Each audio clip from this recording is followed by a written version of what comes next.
लिखा है।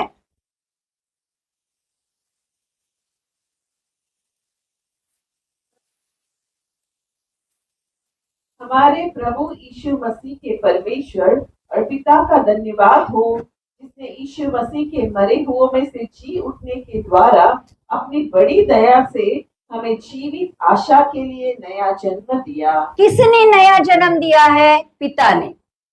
तो नया जन्म पिता देता है। कितने लोग समझ रहे? यीशु को ग्रहण करने के बाद, यीशु के ऊपर विश्वास करने के बाद, अब जब हम शारीरिक तौर पर अपने माँ बाप के पुत्र होते हैं तो माँ बाप का स्वभाव हम में आता है, बराबर।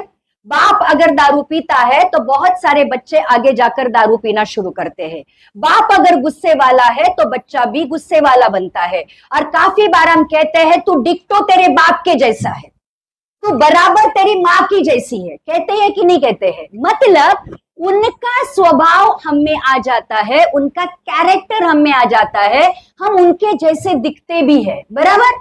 अब समझो हम परमेश्वर के द्वारा अगर उत्पन्न किए गए हैं तो हमारे अंदर किसका स्वभाव आएगा?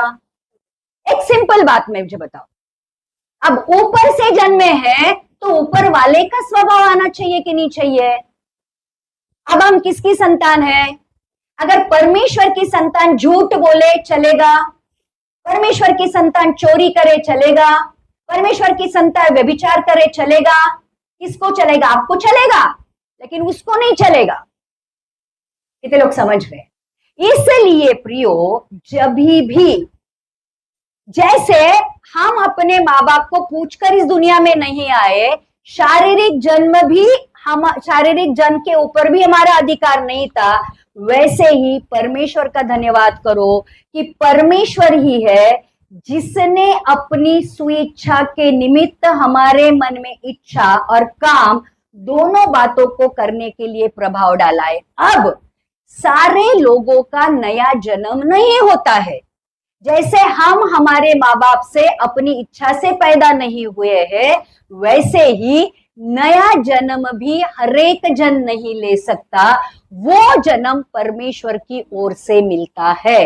परमेश्वर जिसको देना चाहता है, जिसके ऊपर अनुग्रह करना चाहता है, उसी को वो नया जन्म देता है। और इसलिए प्रियो, परमेश्वर ने हमारे उत्पत्ति से पहले ही उसके प्रेम से हमें अलग किया है, चुना हुआ है, ठहराया है और हमारा उद्धार किया है। अगर आप ये वचन को सुन रहे हो, इसका